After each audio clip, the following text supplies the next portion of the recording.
Hi everyone, Anna Guest, registered dietitian with the Ohio Beef Council. Today we are featuring a super simple slow cooker shredded beef recipe. It takes 3 ingredients and a few seconds of prep, and once you put it in your slow cooker, you'll have a great meal that's very versatile by the end of the day. First, we're going to start with a chopped onion and some garlic in the bottom of our slow cooker, and a chuck roast right on top of your onions and garlic.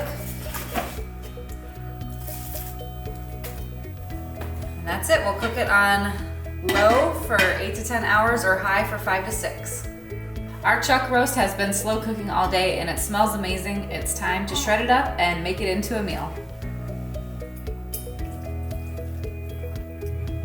Now that we've got it all shredded up, you could eat it just as is with your favorite vegetable and a potato. You can add your favorite barbecue sauce and put it on top of a sandwich, or you can check out ohiobeef.org to find even more recipes to use this shredded beef.